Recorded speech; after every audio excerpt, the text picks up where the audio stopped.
যে তিথিতে উপলক্ষ করে বাংলা, বিহার, উড়িষ্যা সর্বত্র এক মহা উৎসব উদযাপিত হয়, যার নাম রথযাত্রা।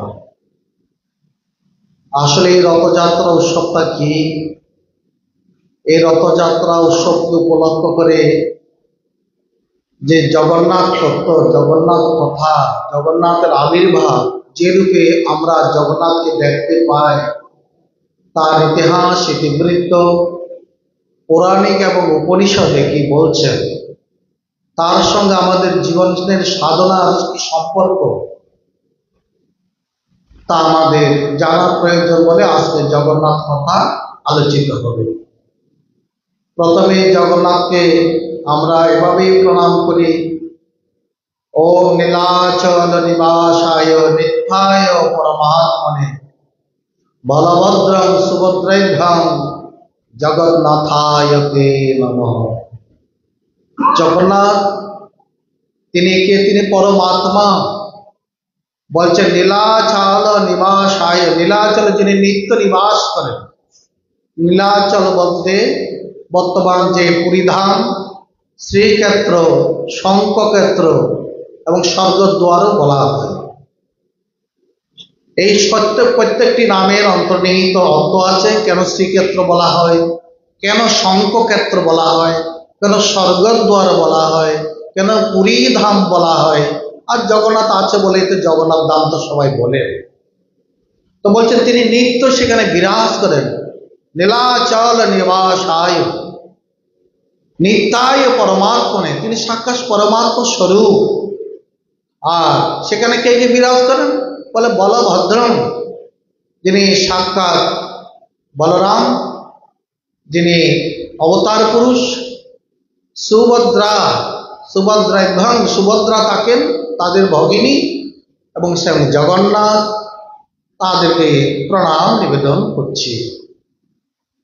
আমরা কি দেখতে পাই? সাধারণত আমরা দেখতে পাই মহা উৎসব তো পুরীধামে হয়, এবং মহাপ্রভুর কৃপায়, অনেক অনুভবী ভক্তদের কৃপায়, সিদ্ধ মহাত্মাদের কৃপায় বাংলাতেও বিভিন্ন জায়গায় রথযাত্রা উৎসবে 3টি রথ তৈরি করা হয়। একটা সাক্ষাৎ ভগবান জগন্নাথের জন্য, একটা বলরামের জন্য ভগিনী, আর একটা নিবেদিতার সুভদ্রার জন্য। আর এই রথের দড়ি ধরে ধরে সবাই টানে নিয়ে যায় কোথায়? মাসির বাড়ি।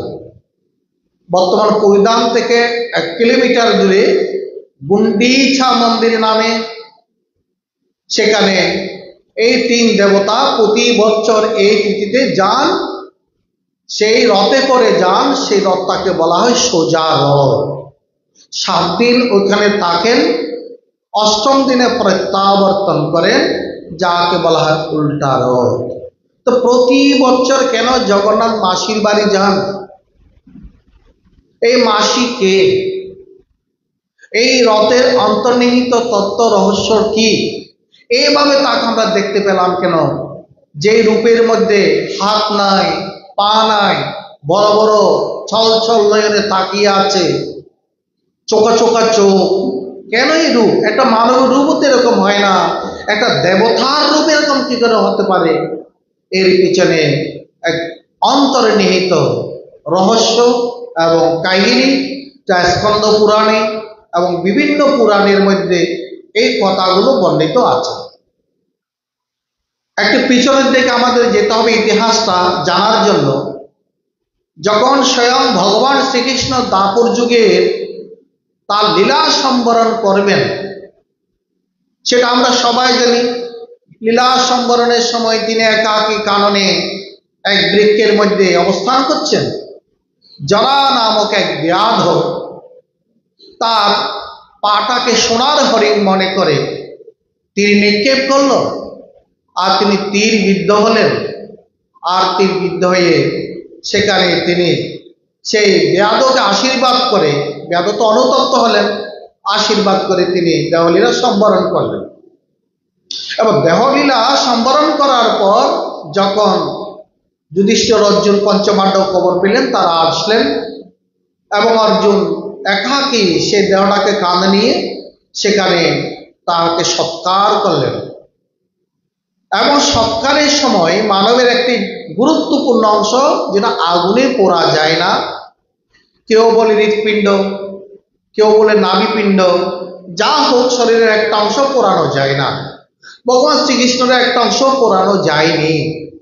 তাই কি করলেন অর্জুন? সুন্দর একটা কাষ্ঠ নির্মিত বক্স করে সেটাকে সমুদ্রের জলে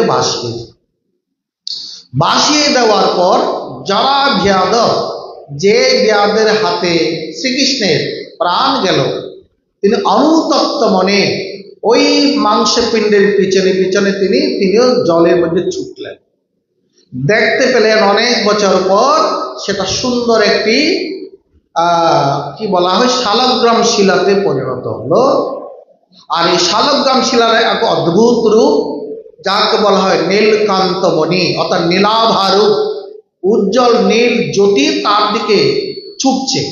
আর ছুটতে ছুটতে সেটা প্রাপ্ত হলেন সে জরায়ুবেদের বংশধর, যিনি সাঁওতাল বংশের এক রাজা, যাকে শবর জাতি বলা হয়।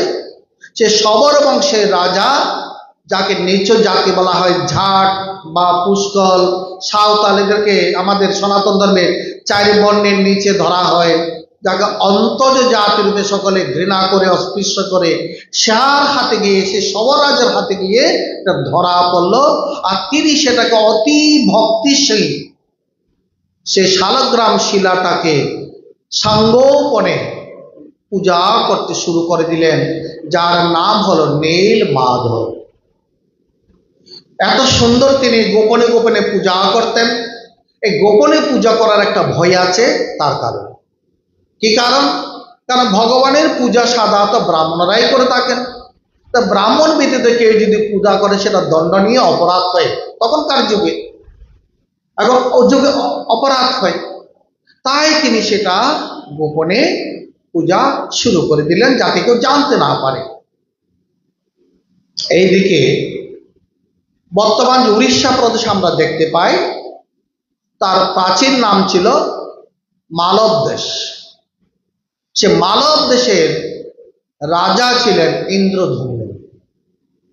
তিনি খুব বিষ্ণু ভক্তি পরায়ণ, বিষ্ণু খুব তিনি সেবা করেন, তিনি ভক্ত হয়ে গেলেন। বিষ্ণুর এক কথা বলতে একান্ত আপন ভক্ত। তার খুব ইচ্ছা হলো ভগবানকে তিনি দর্শন করবেন। একদিন এক সন্ন্যাসী তার এই রাজ্যে এসে বললেন, হে রাজন, আপনি কি জানেন স্বয়ং বিষ্ণুর এক অপরূপ দিব্য জ্যোতির্ময় বিগ্রহ, যার নাম নীলমাধব, এই লবণ সমুদ্রের তীরে নীলাদ্রি পর্বতে বা নীলাচল পর্বতে এক সঙ্গোপনে এক শবর জাতির রাজা কর্তৃক নিত্য পূজিত হয়ে আসছেন। যদি আপনি সেই রূপ দর্শন করতে পারেন জীবন ধন্য হয়ে যাবে। এই বলে সে সন্ন্যাসী অন্তর্হিত হয়ে গেল। এরপর ইন্দ্রদুম রাজার মনে সেই নীলমাধবকে দর্শন করার জন্য উত্তরোত্তর আগ্রহ বৃদ্ধি পেল।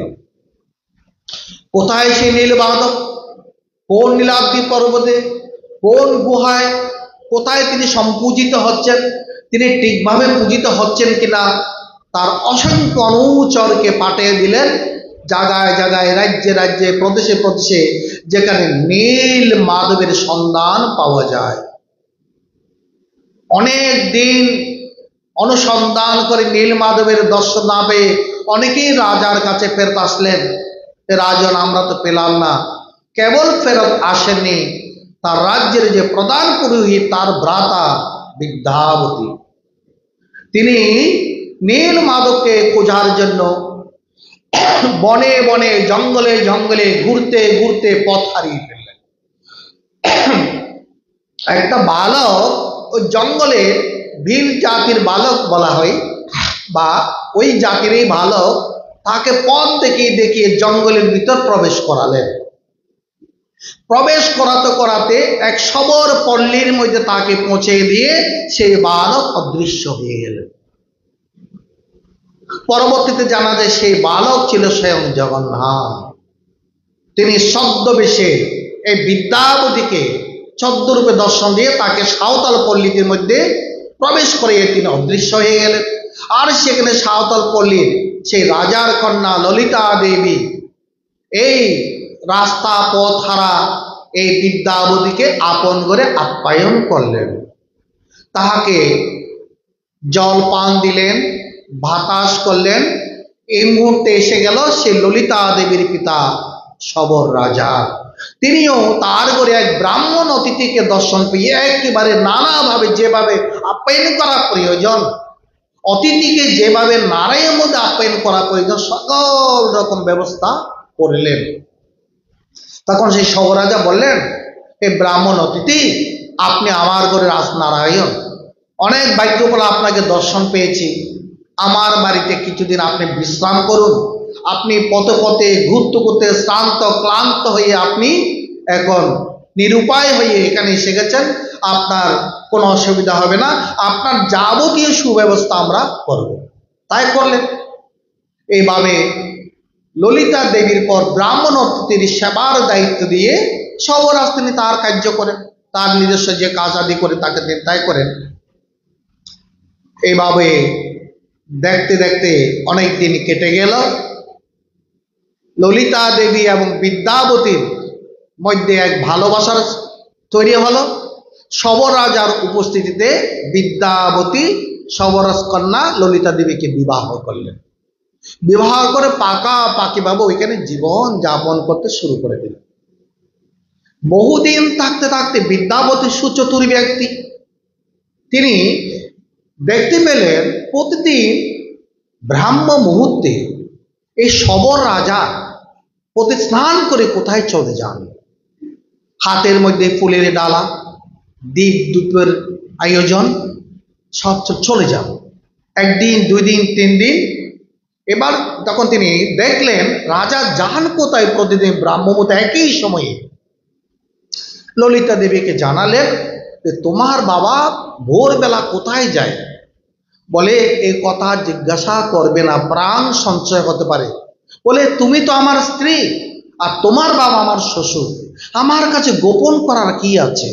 বলে দেখুন, আমার বাবা প্রতিদিন নীল মাধবের পূজা করতে যায় গুহার মধ্যে, যার খোঁজে বিদ্যাবতী কিন্তু এসেছেন। তিনি তো আকাশের চাঁদ পেয়ে গেছেন, তিনি কি জন্য এসেছেন সেটা আর জানালেন না, এটা ভিতরে রয়ে গেল। এভাবে 2 দিন পর ললিতা দেবীকে বলল, দেখো আমার মনের মধ্যে অজানা নীল মাধবের জন্য ভক্তি তৈরি হয়েছে, আমি নীল মাধব দর্শন করব, আমাকে নীল মাধব দর্শন করার জন্য তোমার বাবাকে বলো। বলে না, আমি যদি বলতে যাই বাবা ক্রোধান্বিত হবে, কি করে বসে ঠিক নেই। বলে না, তোমার বাবা নীল মাধবের পূজা করে, যার দর্শন পেলে জীবন মুগ্ধ হয়ে যায়, ধন্য হয়ে যায়, আমি ধন্য হয়ে যাব না?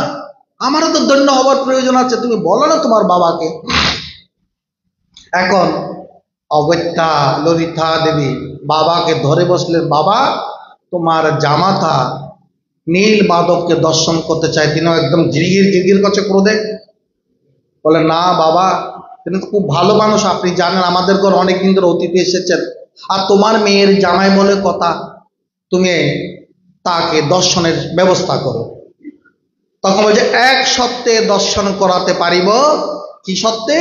চোখ বন্ধ করে তাকে নীল মাধবের গুহায় নিয়ে যাবে, ওখানে গিয়ে চোখের পট্টি খুলে দেবে, দর্শন করবে, আবার চোখ বন্ধ করে নিয়ে আসবে, যাতে কোন পথে নীল মাধব আছে সেই জানতে না পারে। বিদ্যাবতী রাজি হয়ে গেলেন। হ্যাঁ ঠিক আছে, আমার দর্শন হলে হলো, আমার চোখ বাঁধা কোলা কোনো ব্যাপার নেই, ঠিক আছে। এবার আগামীকাল যাবে, প্রস্তুত, সবকিছু আয়োজন। বিদ্যাবতী তো খুব সুচতুরী ব্যক্তি, স্ত্রীকে বললেন আমাকে 1 মুঠো শস্য দিতে হবে। বলে কেন? বলে পূজায় লাগবে, আমি গিয়ে নীল মাধবের পূজা করব না, পূজার মধ্যে শেষ শস্য লাগে, এখন শ্বেত শস্য পাওয়া যায় না, তুমি লাল শস্য হলে দিলেও হবে। বলে ঠিক আছে। বিদ্যাবতী শস্যটি সেনে দিলেন, এরপরে তিনি কোমরের মধ্যে গুজে নিলেন। এবার চোখ বন্ধ হলো। সকালবেলা সবরাজ হাতে ধরে ধরে ধরে নিয়ে গেলেন, আর বিদ্যাবতী তার যেই শস্যের দানার পুটলিটা ছিদ্র করে দিল, শস্য পড়তে পড়তে পড়তে পড়তে নীল মাধবের গুহা পর্যন্ত চলে গেল। চোখের পট্টি খুলে দিল, চোখের অপূর্ব রূপ, নীল মাধবের নীল জ্যোতিতে গুহা আলোকিত, এক অদ্ভুত, গা চমচম করছে।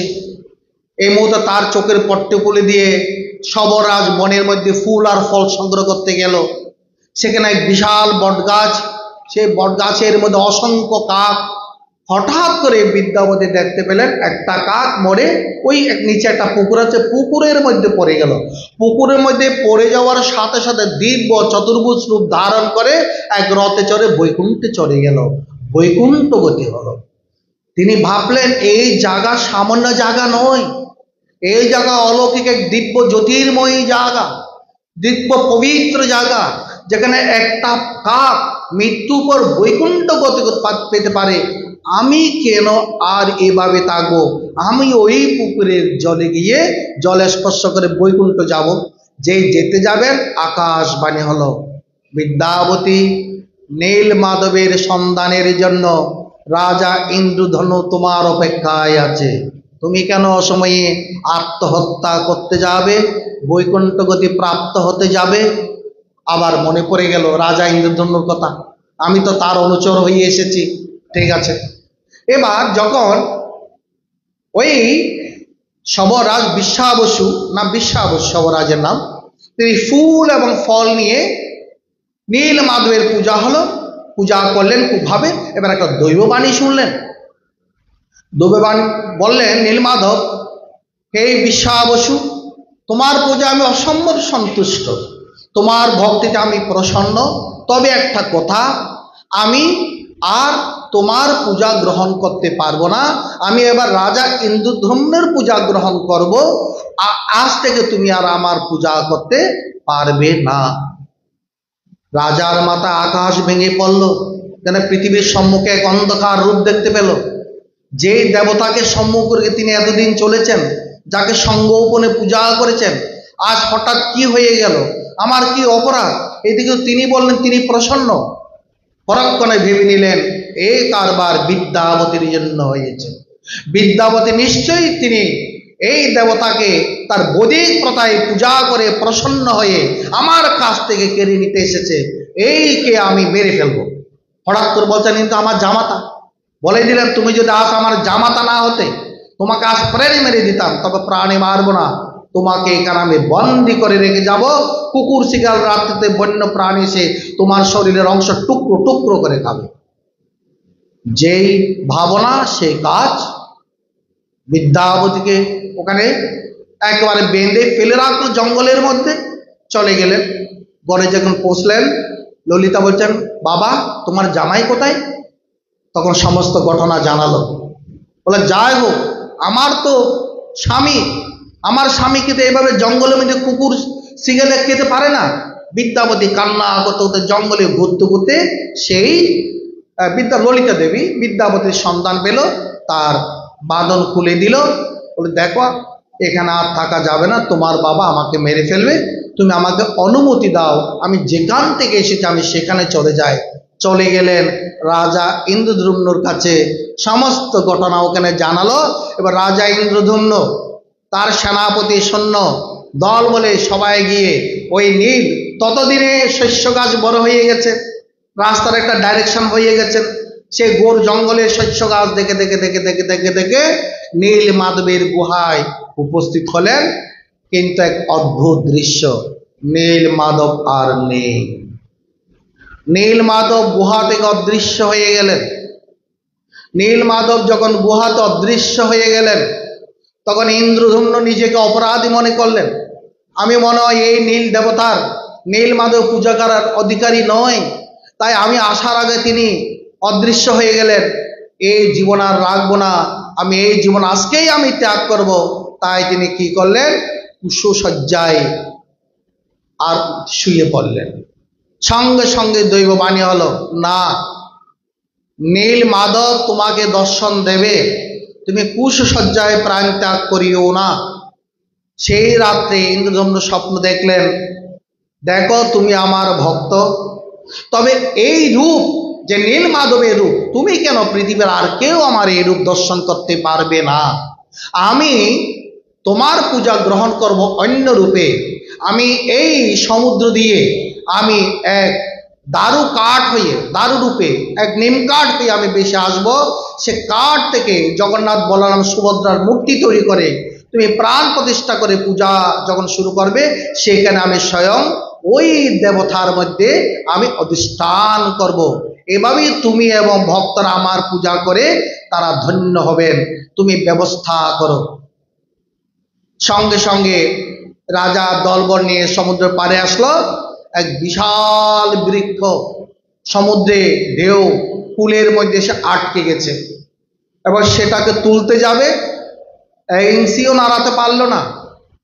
সহস্র হাতি আসলো ওই কাঠকে নিয়ে যাওয়ার জন্য। সহস্র হাতি এসেও অতটুকু কাঠকে এই ইঞ্চিও নাড়াতে পারলো না। তখন রাজা আবার হতাশ হয়ে যখন পড়লেন, নীল মাধবকে স্মরণ করলেন। নীল মাধব দৈববাণী করল যে এ কাঠ সরাতে পারবে একমাত্র আমার পরম ভক্ত সবররাজ বিশ্বা বসু, তাকে নিয়ে আসো। আর বিদ্যাবতী, এই দুজনে আমার কাঠকে তুলে আনতে পারবে। তুমি একটা সোনার রথ নিয়ে আসো, যে সোনার রথে করে এই কাঠ যেখানে তৈরি হবে সেখানে যাবে। সব ব্যবস্থা হয়ে গেল। আবার সবররাজকে আনা হলো, বিশ্বা বসুকে। আবার এইদিকে বিদ্যাবতীকে আনা হলো। দুইজনে যখন স্পর্শ করলো, একটা সোলার পরিমাণ ওজন হয়ে দুইজনেই সিংহাসনের মধ্যে তুলে দিল। আর এই রথ চলতে চলতে চলে আসলো গুন্ডিচা মন্দিরে। গুন্ডিচা ছিলেন ইন্দ্রদ্যুম্ন রাজার পত্নী, যেখানে ওই রথ ওই কাঠ দিয়ে বিগ্রহ তৈরি হবে। সেই জন্য ওই প্রতি বছর ওই জন্মস্থানে, ওখানেই হলো জগন্নাথের জন্মস্থান, যেখানে বিগ্রহ বানানো হয়েছেন। সেই জন্য জগন্নাথ প্রতি বছর 7 দিন নিজের জন্মস্থানে মাসির বাড়িতে থাকেন। এবার মূর্তি বানাবে কে? রাজ্যের দেশের বড় বড় চতুর কাঠশিল্পী, মূর্তিশিল্পী সবাইকে খবর দেওয়া হলো। সকলে আসলো, তাদেরকে বলে দেওয়া হলো এই কাঠ থেকে জগন্নাথ বলরাম সুভদ্রার 3টা বিগ্রহ করা চায়। তখন তারা কাঠকে স্পর্শ করতে যাবে, সঙ্গে সঙ্গে তাদের হাতের যে শ্রেণী, হাতুড়ি, বাটালি মুহূর্তের মধ্যে চূর্ণ বিচ্ছিন্ন হয়ে যেতে লাগলো। একটা আঁচড়ও দিতে পারলো না কাঠের উপর। রাজা আবার বিমর্ষ হলেন, কি হলো? কেউ তাহলে মূর্তি তৈরি করবে কে? এরা তো কেউ ওদের কাটে একটা দাগও বসাতে পারছে না। তখন সেই সময় দেবশিল্পী স্বয়ং বিশ্বকর্মা ব্রাহ্মণের রূপ ধরে, একদম বৃদ্ধ ব্রাহ্মণের রূপ ধরে এসে বলছে, রাজন, আমি একজন শিল্পী, আমি মূর্তি করে দেব। রাজা বলছেন, এই বৃদ্ধ তাগর লোক, সে পারে না, আপনি পারবেন? বলে, হ্যাঁ আমি পারবো। তো আমার একটা শর্ত আছে, আমাকে সময় দিতে হবে 21 দিন, একটা বড় ঘর দিতে হবে। আরেকটি শর্ত হলো, আমি যতদিন একাকী ওই ঘরে কাজ করবে সেখানে কেউ প্রবেশ করতে পারবে না। মূর্তি সম্পূর্ণ না হওয়া পর্যন্ত সে কেউ প্রবেশ করে আমি কিন্তু অদৃশ্য হয়ে যাব, আর মূর্তি বানাবো না। বলে ঠিক আছে। 21 দিন সময় চাইলেন, একটা বড় ঘর দেওয়া হলো, বাইরের দরজা বন্ধ করে দেওয়া হলো। এবার বিশ্বকর্মা ভিতরে বসে বসে টুক টুক টুক করে কাজ করছেন। 7 দিন ধরে রাজা রানী কাঠের শব্দ পেলেন। 7 দিন পর কাঠের শব্দ আর শোনা যাচ্ছে না। রানী ভাবছেন, এমন কি মূর্তি তৈরি করছেন আমার বিষ্ণু দেবতার, আমরা একটু দেখতে পারবো না? একটু দেখলে কি বা অসুবিধা? শিল্পী বা কি বলবে? অথচ শব্দ শোনা যাচ্ছে না। তিনি গিয়ে তখন রাজার কাছে খবর দিলেন যে ভিতর থেকে কোনো শব্দ, কাঠের শব্দ, আওয়াজ শোনা যাচ্ছে না। তিনি কি সুস্থ আছেন না অসুস্থ আছেন, কি অবস্থায় আছেন, আমার তো দেখা দরকার। তখন 14 দিনের দিন রাজা রানী জোর করে দরজা খুলে ফেললেন। জোর করে দরজা খুলে দেখার পর সেই শিল্প দৃশ্য, সেখানে 3টা অসম্পূর্ণ মূর্তি। তখন রাজা মাথায় হাত দিয়ে অনুতপ্ত মনে ভগবানের কাছে চোখের জলে ক্ষমা চাইলেন, প্রভু ক্ষমা করো, আমি সেই শিল্পীর মান সত্য রক্ষা করতে পারি নাই। আজ আমার জন্য 3টি ওই দেবতা অসম্পূর্ণভাবে তিনি বানিয়ে চলে গেলেন। আমি এই অসম্পূর্ণ দেবতার পূজা কি করে করব? আমি এই প্রাণ আর রাখবো না। আমি প্রায় উপাসন করে অর্থাৎ না খেয়ে জল বস্তু ত্যাগ করা, আমি প্রাণ ত্যাগ করব। এই যে কথা, সেভাবে 3 দিন অনাহারে অনিদ্রায় রাজা অনুতপ্ত মনে ভগবানের চরণে প্রার্থনা করে করে প্রাণ ত্যাগের জন্য প্রস্তুতি নিচ্ছেন। 3 দিন পর রাত্রে স্বপ্ন দেখলেন, রাজা ইন্দ্রধুম্ন, তুমি আমার পরম ভক্ত, এটা আমার লীলা, এটা আমার পূর্বকল্পিত, আমার নির্দেশে বিশ্বকর্মা তোমার কাছে গেছেন, এটা এভাবে হওয়ার কথাই ছিল। আমার এই রূপের মাহাত্ম্য আছে, সেই মাহাত্ম্য ভক্তরা কালে কালে ঘোষণা করবে। তুমি এই রূপেরই পূজার ব্যবস্থা করো, এবং আমার এই পূজা কারা করবে, আমার ভোগ কে রান্না করবে জানো? আমার যে যারা এই বিশ্বাবসু, এরা আমার সেবা করবে, বংশের লোকেরা আমার সেবা করবে। আর এই যে বিদ্যাবতী, তার ব্রাহ্মণ একজন স্ত্রী ছিলেন, ওই ঘরের সন্তানেরা আমার পূজা করবে। আর তার যে এই সবর কন্যা ললিতা দেবীর ঘরে যে সন্তানেরা আছে, তাদের বংশেরা আমার ভোগের রান্না করবে। এইভাবে কি ডিরেকশন দিয়ে দিলেন, কারা পূজা করবে, কারা রথ বানাবে, কারা খিচুড়ি পাকাবে, কারা ভোগ রান্না করবে। অনেক কথা বলতে বলতে বলতে এবার রাজা বলছেন, আমার একটি প্রার্থনা। বলে, কি প্রার্থনা? বলে, প্রভু, আপনি সারা দিনের মধ্যে শুধু 3 ঘন্টা বিশ্রাম করতে পারবেন, বাকি 21 ঘন্টা আমার ভক্তদের জন্য দরজা খোলা রাখতে হবে। আমার ভক্তরা আপনাকে প্রসাদ নিবেদন করবে, আর আপনি নিয়মিত প্রসাদ ভোগ গ্রহণ করবেন। আপনার হাত যেন, আপনার এই আঙ্গুল যেন একটু যেন শুষ্ক না হয়ে থাকে, প্রতি মুহূর্তে আমার হাতে যেন খাবার থাকে। বলে, হাত কোথায়? হাত সোনার হাত করে দিলেন, বলে শুষ্ক না থাকে। এভাবে এভাবে অনেকগুলো প্রার্থনা করলেন। তখন এবার ভগবান ইন্দ্রদ্যুম্নকে একটু পরীক্ষা করলেন। বলে, ইন্দ্রদ্যুম্ন, তুমি তো সবার কল্যাণের জন্য আমার কাছে প্রার্থনা করেছ, তোমার ব্যক্তিগত একটি প্রার্থনা করো, যে প্রার্থনার দ্বারা তোমার ব্যক্তিগত কল্যাণ হবে। আচ্ছা, এই প্রার্থনা যদি আমাদের করতে বললেন, আপনারা কি প্রার্থনা করতেন বলবেন তো? হ্যাঁ, কি প্রার্থনা করো? ভগবান যদি এসে বলে প্রার্থনা করো, আমি আজকে তুমি যা চাইবে তা দেব, কি বললেন? কেউ নিশ্চয়ই, যারা একটু বুদ্ধিমান তারা ভক্তি চাইবেন, জ্ঞান চাইবেন। যারা একটু অবুদ্ধিমান তারা যেমন টাকা দেন, যশ দেন, ঐশ্বর্য দেন, বাড়ি দেন, মণি দেন, মুক্তা দেন, অনেক কিছু চাইবেন না? চাইবেন তো? অদ্ভুত রাজা ইন্দ্রদ্যুম্নের প্রার্থনা, এই প্রার্থনা সন্ন্যাস করে লিখিত আছে পুরাণের পাতায়। যে প্রার্থনা আজ পর্যন্ত এই সনাতন সাহিত্যে কেউ করতে পারেনি। আন্দাজ করতে পারছেন কি প্রার্থনা তিনি করেছেন? তিনি বলছেন, প্রভু, যখন জগন্নাথ দেবের প্রতিষ্ঠা হয়ে যাবে, এই মন্দির হয়ে যাবে জনগণের, আমার বংশধররা ভবিষ্যতে এসে যেন বলতে না পারে আমার বাপ ঠাকুর দ্বারা এই মন্দির করেছে, অধিকার কায়েম করতে না পারে, আমাকে নির্বংশ করে দিন। চিন্তা করেছেন কি প্রার্থনা করেছেন? আমাকে নির্বংশ করে। আপনারা বলবেন, আমার ঘরে একটা নাতি দিন, যেন বংশ প্রদীপ জ্বলে উঠে। যাদের ঘরে মেয়ে হয় তারা তো একেবারে কুণ্ঠিত বলে বলে একটা ছেলে দিন, বংশের প্রদীপ জ্বালাবে। বংশের প্রদীপ জ্বালাবে না কি প্রদীপ নিভিয়ে দেবে, সেটা পরের কথা। আর ইন্দ্রদ্যুম্ন রাজা যে প্রার্থনা যুগে যুগে ভক্তরাও করে পারেনি, আমাকে নির্বংশ করে দিন, যেন বলতে না পারে আমার বাপ ঠাকুরদার দ্বারা এই মন্দির নির্মিত হয়েছে, যেন তারা এসে কেন অধিকার কায়েম করতে না পারে, আমাকে আপনি নির্বংশ করে দিন। শরণাগতির চরম কথা, সেই তো একমাত্র শরণাগত হতে পারে, নির্বংশ যে হইতে পারে। কারণ বংশ থাকলে তো সেখানে একটা আসক্তির রূপরেখা দেখা যায়, সেটাও তিনি চাইলেন না। প্রভু বললেন, তথাস্তু। এইভাবে হয়ে গেল জগন্নাথের ইতিহাস। স্বয়ং ব্রহ্মা এসে এই মন্দিরের প্রতিষ্ঠা করলেন, মন্দির বিগ্রহে প্রাণ প্রতিষ্ঠা করলেন।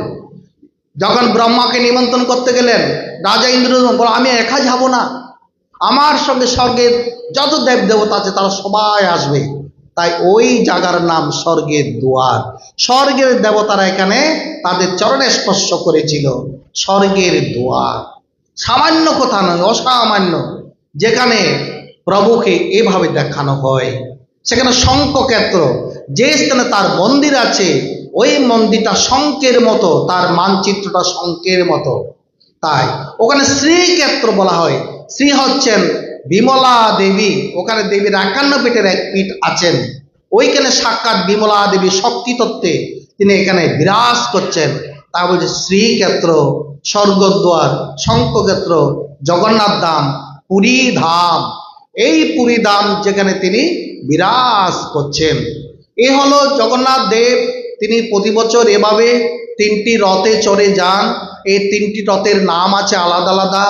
এই 3টি রথের তৈরি করা হয়। তাদের একটা রথের, বলভদ্রের রথের নাম হলো তালধ্বজ, আর আপনার সুভদ্রা রথের নাম হলো পদ্মধ্বজ। আর যেমন ভগবান জগন্নাথ যে রথে চড়বেন তাকে বলা হয় নন্দীঘোষ বা কপিধ্বজ। কপির অর্থাৎ ভাঁড়ে হনুমানের চিহ্নিত পতাকা, তাকে বলে কপিধ্বজও বলা হয়। আর আসল কথা হলো জগন্নাথকে, কে সেই জগন্নাথ? যিনি জগতের নাথ, তিনি জগন্নাথ। তিনি জগতের প্রভু, জগতের অধীশ্বর, সৃষ্টি স্থিতি প্রলয় কর্তা। যেটা গীতার মধ্যে বলা হচ্ছে পিতাহমস্য জগত মাতা ধাতা পিতামহ বেদম পবিত্র ওঙ্কার ঋক্ষাম যজুরেব চ গতির বত্তা প্রভু সাক্ষী শরণং নিবাস শরণং সুরি প্রভব প্রয়স্তান নিদানং বিজম ভয়ম। এ হচ্ছে প্রভু জগন্নাথের স্বরূপ। তিনি কে? তিনি আমার জগতের সকলের পিতা, তিনি মাথা, তিনি একমাত্র ভাগ্য বিধাতা, ভাগ্য আমাদের কর্মফল দান করে থাকেন।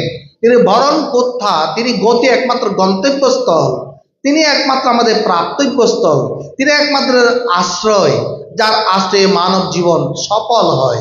তাই তিনি জগন্নাথ। তাই শাস্ত্রে বলা আছে রতস্তং বাবনং দৃষ্টা পুনর্জন্ম নবিধতে। আর উপনিষদ বলছেন এই রথযাত্রাটা কি? রথযাত্রা হলো অসত্য থেকে সত্যের দিকে যাত্রা, অন্ধকার থেকে আলোর দিকে যাত্রা, অনিত্য লোক থেকে অমৃত লোকের দিকে যাত্রাই হলো রথের যাত্রা। এই হলো দেহটা হলো রথ। আমাদের একটা গুরুত মঞ্জুরিতে একটা প্রার্থনা আছে, দেহ দিব্য রথে হেরো জগন্নাথে ভক্তি বরাচিতে চল চল মন, হেরে নয়ন জুড়াবে জনম না হবে, ববে যাতায়াত হবে নিবারণ। এই দেহ দিব্য রথেই তিনি অবস্থান করছেন। আত্মানং রতিনং ভিদ্ধি, উপনিষদ বলছেন, কট উপনিষদ আছে, আত্মানং রতিনং ভিদ্ধি। আত্মাকে এই দেহরথের রতি বলে, স্বামী বলে, প্রভু বলে, আত্মা বলে জানবে। আর শরীরম রতমে বতু, এই শরীরটাই হচ্ছে একটা রথ। বুদ্ধি ত্বং সারথিং ভিদ্ধি, আমাদের যে বুদ্ধি আছে কি হচ্ছে সারথি, রথকে যে চালায়। আর মনপগ্রহম এ বচ, মন হচ্ছে লাগাম, ইন্দ্রিয়গণ হচ্ছে অশ্ব, আর পঞ্চবিষয় হচ্ছে ইন্দ্রিয়গণের বিচরণ ক্ষেত্র। বলা যে বুদ্ধি সংযত মনের সঙ্গে থেকে অবস্থান করে সেই বুদ্ধি জগন্নাথকে দেখতে পায়। আর যে বুদ্ধি বিবেকহীন, বিচারহীন, অসংযত মনের সঙ্গে থাকে, তখন সেই ব্যক্তির ইন্দ্রিয়গণ তারা এমনভাবে বিষয়ের দিকে প্রভাবিত হয়, তাদের এই মানব দেহের পতন ঘটে। তাই এই দেহ দিব্যরথের মধ্যে পরমাত্মারূপী শ্রীকৃষ্ণ আছেন, জীবাত্মারূপী বলরাম আছেন, সুভদ্রারূপী প্রকৃতি আছেন। এই যে রশি দিয়ে আমরা জগন্নাথকে টানি, এটা হচ্ছে 3 গুণের রশি। এই 3 গুণকে সংযত করে সাত্বিক গুণ থেকে যারা অবস্থান করেন তারা জগন্নাথকে দর্শন করেন। তো জগন্নাথের ওই রশি, এই তত্ত্ব জেনে যদি যারা জগন্নাথের রশিটা টানে, 3 গুণকে সংযত করে, 3 গুণকে তারা নিজের আয়ত্তের মধ্যে রেখে যারা প্রভুকে দর্শন করে দেহের মধ্যে, তাদের আর পুনর্জন্ম হয় না। এই জন্য বলা হয়েছে রথযাত্রা লোকারণ্যটা বলেছেন রবীন্দ্রনাথ ঠাকুর, রথযাত্রা লোকারণ্য মহা ধুমধাম, যাত্রীরা লুটাইয়ে পথে করেছে প্রণাম, পথ ভাবে আমি দেব রথ ভাবে আমি, মূর্তি ভাবে আমি দেব, হাসি অন্তর যাবে। হ্যাঁ, ওদের সকলেই দেবতা হয়ে যায়, আর অন্তর্যামী ভগবান হাসেন। আর এই রথপথ দেবতা নয়, দেবতা হচ্ছে সেখানে রথের মধ্যে যিনি বসে আছেন। হ্যাঁ, যে রথ থেকে যখন জগন্নাথের রথ সমাপ্ত হয়, উল্টা রথ সমাপ্ত হয়, জগন্নাথকে রথ থেকে নামিয়ে এনে আবার বিগ্রহে যে বেদি আছে, বেদির মধ্যে আবার পুনঃপ্রতিষ্ঠা করা হয়। আর ওই রথটা কি হয়, কাঠের যেটা রথ, ওটাকে তখন রান্নার ইন্ধন হিসাবে, কাঠের জ্বালানি হিসাবে ব্যবহার করা হয়। যেরূপ দেহ রথ থেকে এই আত্মা যদি চলে যায়, দেহটাকে পোড়ানোর কাজে ব্যবহার করা হয়। আর দেহটা আত্মা নয়, এই দেহ রথের মধ্যে যিনি বিরাজ করছেন তিনি হলেন আত্মা। এই আত্মাকে যিনি দর্শন করেন বিবেক বুদ্ধির সাহায্যে, সংযত মনের সাহায্যে, তার পুনর্জন্ম নিবারণ হয়। এটা হচ্ছে রথযাত্রার তত্ত্ব। এই তত্ত্বকে জেনে, এই তত্ত্বের রূপক হলো আমাদের এই রথযাত্রা। হ্যাঁ, এই রথযাত্রা টানলে কি কল্যাণ হবে না?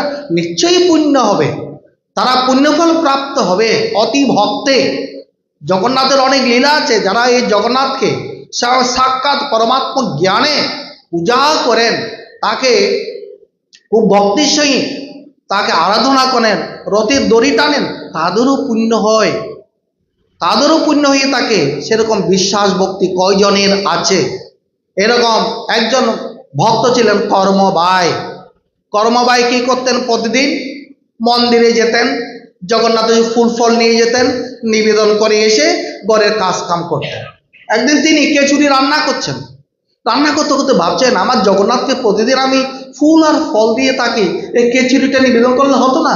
আমি কাল থেকে খিচুড়ি দেবো। তাই তিনি সকালে রান্না করে ঘরের মধ্যে আবার জগন্নাথের বিগ্রহ আছে, তালায় তাকে দিয়ে যখন দিলেন, একটা কুচকুচে কালো উজ্জ্বল জ্যোতির্ময়ী বর্ণ কালো বাচ্চা বালক এসে, ও ঠাকুমা, আমার খিচুড়ি খেতে ইচ্ছে হয়েছে, দাও না বউ, বড় ক্ষুধার্ত, আয় বাবায়। তখন কর্ম ভাই তাকে ডেকে এনে ওই খিচুড়ি, যে খিচুড়ি জগন্নাথকে নিবেদন করা হয়েছে, তাকে কেটে দিল।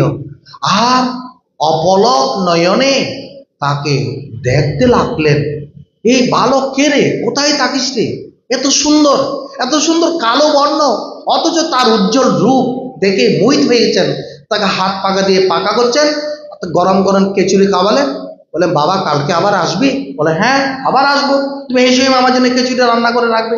আবার কালকে, এখন বুড়ির কাজ পেয়ে গেল, প্রত্যেক দিন সকালবেলা উঠে খিচুড়ি রান্না করবে, ঘরের জগন্নাথকে দেবে, ওই বালককে খাওয়াবে, এবং মন্দিরে যাওয়া আসা বন্ধ হয়ে গেল, আর সময় পাই না। তিনি খিচুড়ি রান্না করতে, খিচুড়ি রান্না করা, কাঠ জোগাড় করতে, চাল জোগাড় করতে, ডাল জোগাড় করতে সারাদিন চলে যায়। একদিন মন্দিরের পুরোহিত এক কর্মবাইয়ের কাছে গেলেন, বলে, কি গো কর্মবাই, তুমি এখন মন্দিরে যাও না কেন? তখন সমস্ত ইতিবৃত্তি জানালো। ভাই জানো, আমার তো এই কাজে। ও আচ্ছা, তুমি তো জগন্নাথকে ভোগ দাও, তুমি স্নান টান করে খিচুড়ি রান্না করো? বলে, না না, আমার সময় কোথায়? বলে, না না, স্নান টান করে জগন্নাথের ভোগ লাগানো ভালো। তখন চলে গেলেন। পরদিন ওই পান্ডার কথায় সকালবেলা স্নান করলো, স্নান করে দেরি হয়ে গেল। এদিকে একবারে অনেক বেলাতে জগন্নাথের ভোগ দিল। সেদিন একেবারে বিমর্ষ বদনে বালকটা আসলো, মুখে হাসি নাই। বালক, আজকে দেরি হয়েছে, তাই তুমি রুষ্ট হয়েছ? বল, তুমি রোজ রোজ ও সময় দিতে পারো না? আচ্ছা, কাল থেকে ও সময় দেবো। এইদিকে পুরীর মন্দিরে যখন ওনার ওই মন্দিরের মধ্যে দেবতার সম্মুখে নৈবেদ্য নিবেদন করা হলো, আর তখনকার পুরীর যারা পুরোহিত ছিলেন না, তারা খুব ধ্যানী পুরুষ ছিলেন, খুব ধ্যানী পুরুষ ছিলেন, খুব ভক্তির সহিত জগন্নাথের সেবা করতেন। তারা জানতে পারতেন তাদের দেবভোগ জগন্নাথ গ্রহণ করছে কিনা। সেই দিন কিন্তু যখন নৈবেদ্য নিবেদন হলো, কোনো সুগন্ধি নাগে লাগছে না। তখন তারা বুঝতে পারলেন, আজকে জগন্নাথ আমাদের নৈবেদ্য গ্রহণ করেনি, কি অপরাধ হলো। তারা ধ্যানে কান্না করলেন, প্রার্থনা জানালেন, ধ্যানে বসলেন। ধ্যানে বসে জানতে পারলেন যে কর্ম ভাইয়ের কাছে এই দেবতা ছুটে গিয়ে ভোগ খেতে গেছেন। যখন চোখ খুললেন, দেখলেন দেবতার কোনায়, ঠোঁটের কোনায় খিচুড়ি লেগে আছে, দেবতার কোনায় খিচুড়ি লেগে আছে। তারা তৎক্ষণাৎ কর্মভাইয়ের কাছে গেলে, মা কর্মভাই, তুমি তো পরম ভাগ্যবতী নারী তুমি সাক্ষাৎ। আমরা এত বছর জগন্নাথের সেবা করে জগন্নাথের রূপ দর্শন করতে পারি নাই, আর তুমি প্রতিদিন জগন্নাথকে খিচুড়ি খাওয়াচ্ছ। এবার থেকে প্রতিদিন মন্দিরে তোমাকেই খিচুড়ি রান্না করে আমার ঠাকুরকে খাওয়াতে হবে। জগন্নাথ এত কষ্ট করে এত দূরে আসার দরকার নেই। যখন এভাবে, তখন পুরীর সেবিকা হয়ে গেলেন তিনি, কর্মাবাই। এবার থেকে নিত্য তিনি রান্না করে করে, তিনি ছিল খুব নিচু বংশের। যখন ওখানে যে ঠাকুর বলে গেলেন সেই সাঁওতাল বংশের, ওরা সেবা করবে, আর তার কন্যা ললিতার গর্ভে যারা, তারা রান্না করবে। এখানে পুরীর মধ্যে জাতপাতের কোনো ভেদাভেদ নাই, সব একাকার, কোনো জাতপাতের ভেদাভেদ নেই। আচ্ছা, খাওয়ালেন।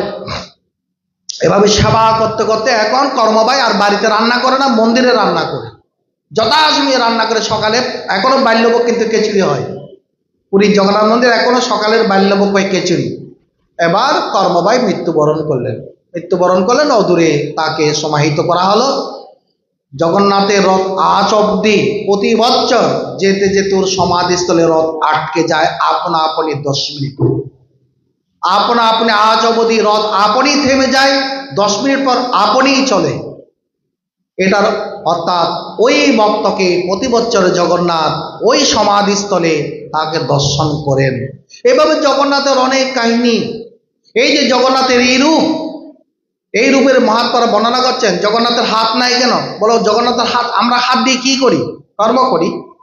জগন্নাথের ইচ্ছা মাত্রে সমস্ত কাজ হয়ে যাচ্ছে, তার হাতে কি প্রয়োজন? এই মাত্র সংকল্প, অহম এক অহম বহু সম্প্রজা, এই আমি এক আছে বহু হয়ে যাব, সঙ্গে সঙ্গে পৃথিবী সৃষ্টি হয়ে গেল, ব্রহ্মাণ্ড সৃষ্টি হয়ে গেল। হাতে প্রয়োজন নেই, হাত দিয়ে তো কর্ম করি। তিনি হাত না থাক, অপানি পাদ যৌবন গ্রহীতা, তার হাত নাই কিন্তু কাজ পেয়ে যাচ্ছে, পা নাই সর্বত্র বিচরণ করছে। আচ্ছা, কিন্তু ব্যাপক সর্বব্যাপী আছেন, কোথায় থেকে কোথায় যাওয়ার জন্য তার পা লাগবে, তাই তার পা নেই। এই যে বলেছিলেন ইন্দ্রধর্মকে, আমি এই রূপেই পূজিত হব, আমি নিরাকারে সাকার, আমি নির্গুণের গুণী, আমি সর্বত পাণিপাদং সর্বতক্ষি শিরোমুখম, সর্বত্র তার প্রাকৃত হাত পা নেই, অপ্রাকৃত হাত পা দিয়ে ভক্তের সকল মনোবাসনা সকল তিনি পূর্ণ করে থাকেন। তারপর অপানিপাদ যবন গ্রহীতা, তার চোখ নাই ও তিনি সব কিছু দেখেন, কান নাই সব কিছু তিনি শুনেন, তিনি সব কিছু জানেন, তাকে কেউ জানতে পারে না। তাই তিনি পুরাণ পুরুষ। তার বড় বড় চোখ। কেন চোখ? তিনি দ্রষ্টা, তিনি সাক্ষী, সকলকে জীব কি করছেন জগতের মানুষ, তাই তিনি সবকে দেখছেন। তিনি গতির বক্তা, প্রভু সাক্ষী, নিবাস শরণং সুরীর, সকল কর্মের সাক্ষী, সকল কর্মের দ্রষ্টাতে থাকেন। তার চোখের পলকের প্রয়োজন হয় না, অপলক নেত্রে সবাইকে তিনি দর্শন করছেন। এই বিশ্বাস যার আছে, সেই একমাত্র জগন্নাথকে হৃদয়ের মধ্যে দর্শন করে ধন্য হয়ে থাকেন। ওম তৎসৎ, ওম তৎসৎ, ওম তৎসৎ। ওম পূর্ণমদঃ পূর্ণমিদং পূর্ণাৎ পূর্ণমুদচ্যতে পূর্ণস্য পূর্ণমাদায় পূর্ণমেবাবশিষ্যতে। ওম শান্তি শান্তি শান্তি। জয় গুরু।